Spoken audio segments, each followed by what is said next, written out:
Welcome back, my friends, to another episode of TFT Hyperroll with Artark. This will be a somewhat familiar build, or at least components of it, but with its own little twists and turns here and there to make it work better into exactly what we need it to do.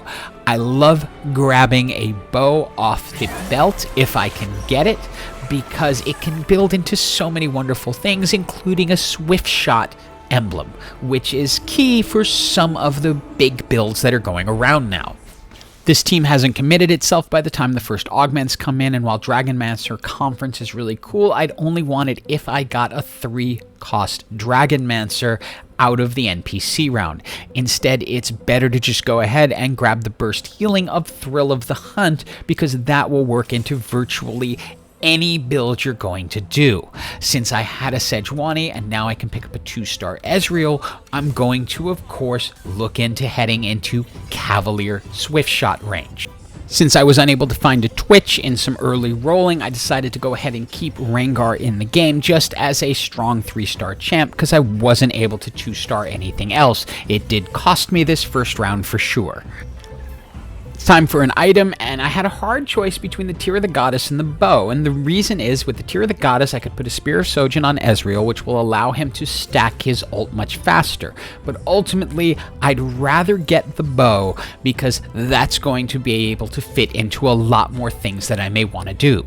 So I'm still unable to find a Twitch, so Rengar is staying in for now, and I'm hoping he can at least hold them back long enough for Ezreal to catch up enough speed. Now watch this, the Thrill of the Hunt is going to help him stay in this and nearly kill Senna, who escapes with 2 health.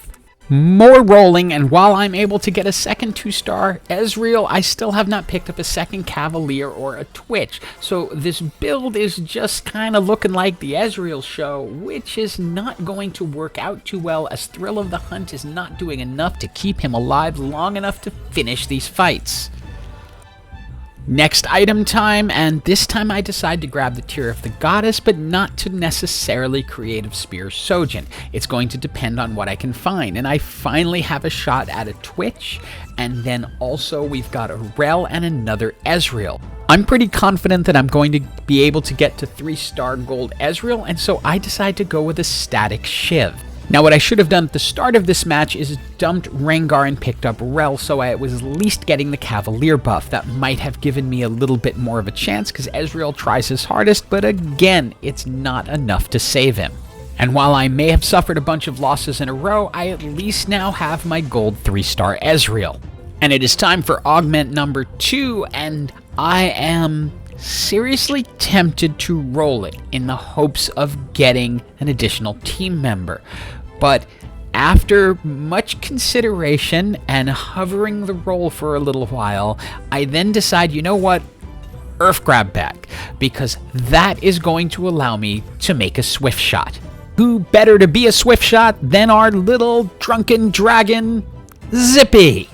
Well, let's see if this has an impact immediately. Well, actually, I'll tell you, it does. Zippy is able to gum things up and hold stuff back. That allows the Thrill of the Hunt to finally do what it was supposed to do, and even when it becomes a 3v1, the 3-star Ezreal is able to put out enough damage to keep his health back up and finish off the other team. Lose streak. Done. For our next item, I'm a little torn because we finally got our 2-star Sejuani, and I could create a Sunfire Cape, but I would rather go with the bow and just stick with what I'm doing. Now watch what's about to happen to Zippy. He's going to get himself the Dragon's Claw and then a Titan's Resolve, so that little dragon can become big with enough shots. I have the Champion Duplicator, so now welcome 2-star Zippy. Now let's be real, Swiftshot Zippy is not really the best idea in the world, because once Zippy ults, Zippy's going to run right into someone and is going to lose the benefit of the Swiftshot. But it does seem to be working, as Zippy is just wreaking havoc on backlines, which is allowing Ezreal to just destroy the damage charts. And since we have lightning coming from the left, I figure let's get some lightning coming from the right and put a static Shiv onto Twitch. But this is exactly how I want it to keep working. Zippy is just sticking their backline in place, allowing my backline to really do some damage. It's time for our final augment, and prismatic again.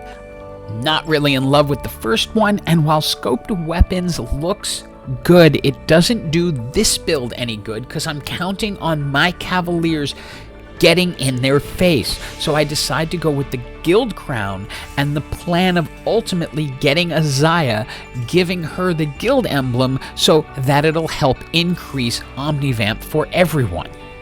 And while I wasn't exactly sure what this build was going to be when I started, I've now decided to call it Shock and Awe.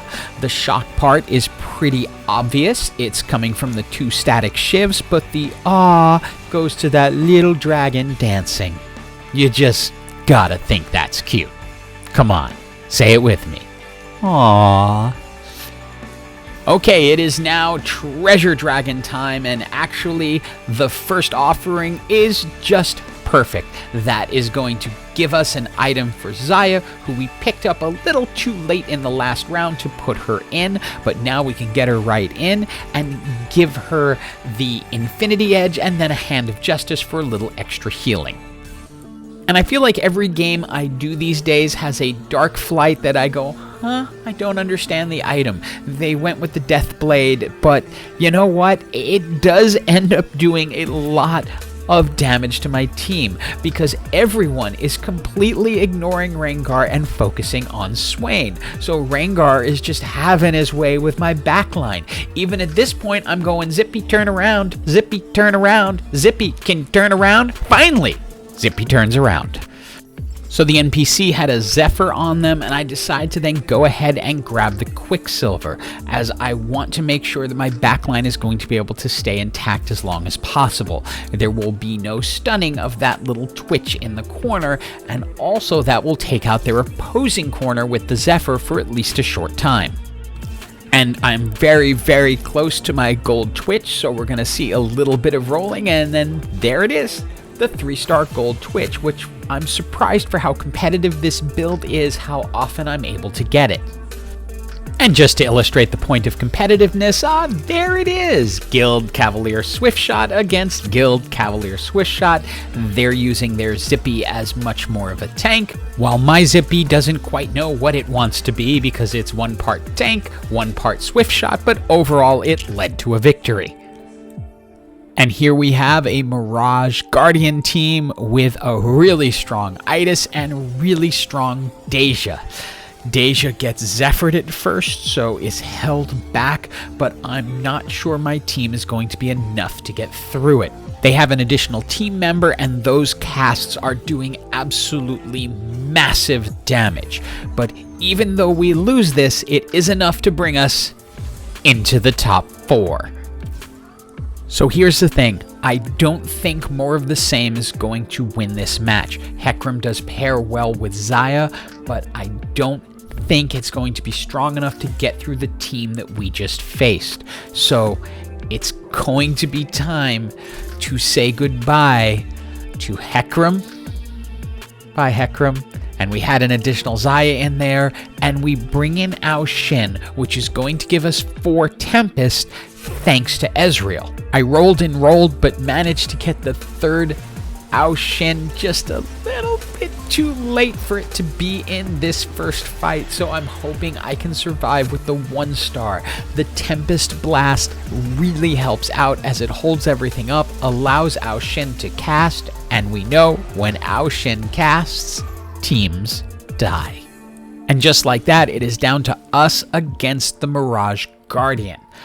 I'm going to be checking in on them a lot because I want to see where their Deja is. My goal is to Zephyr that Deja because I want it off the board as long as possible because it can nearly one-shot my team. They don't end up moving it, and they never checked on my board, which I found kind of strange. So Twitch ends up Zephyring them. It allows enough time for everything to happen, the Tempest to go off, for Ao Shin to power up to the point where Ao Shin can cast. And as we know, when Ao Shin casts, teams die, Deja goes down, and once Deja's down, it's GG for everyone. Hope you enjoyed this video and that it helps you build more and different style of guild Swiftshot builds. And as always, hope you have an absolutely awesome day.